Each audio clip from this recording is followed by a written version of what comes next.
We've all been there. You're staring at a test, and you just get that sinking feeling. That mix of frustration and maybe even a little bit of anger, because you know you studied, but the questions in front of you just feel off. Oh, you definitely have. It's that moment where you're thinking, this has nothing to do with what we learned in class. Or, seriously, what are they even asking me here? And that frustration, it's a totally universal feeling. But here's the thing, it's not just a feeling. There are actual reasons some tests feel so unfair. Believe it or not, there's a whole science behind making a test, whether it's a good one or a bad one. It's a field dedicated to figuring out how to make assessments that are actually fair, effective, and, well, not a waste of everyone's time. And that science has, you could say, a kind of secret recipe. It's a set of rules that every good assessment is built on, from a simple pop quiz all the way up to those huge, life-changing exams. So today, we're going to let you in on that recipe. It pretty much all boils down to 5 fundamental rules. Think of them as the 5 key ingredients that the pros use to build and judge any test. It's like the ultimate quality control checklist for assessments. Yep, just 5. And I promise, once you get what these are, you are never, ever going to look at a test the same way again. Ready? Let's dive in. First up, we've got practicality. This is just the basic reality check. I mean, is this test going to cost a fortune to print and administer? Is it going to take a teacher an entire weekend to grade everything? Does it require some fancy computer lab that the school just doesn't have? If a test isn't practical, it really doesn't matter how brilliant it is on paper, it's just not going to work in the real world.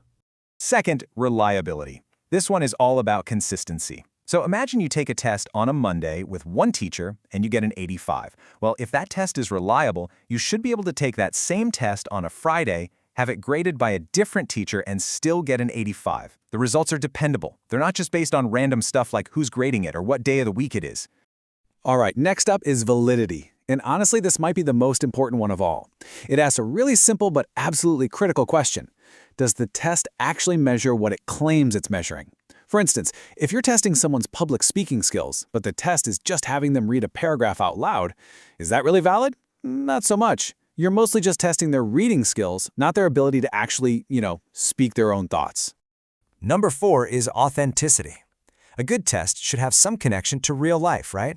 It should involve tasks that actually mirror how you'd use that skill out in the wild. I mean, think about it. When are you ever going to just fill in bubbles on a sheet of paper in your real job?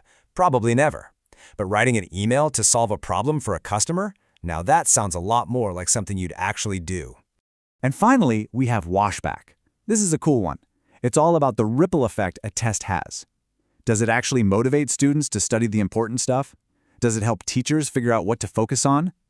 See, positive washback means the test actually improves the whole learning process.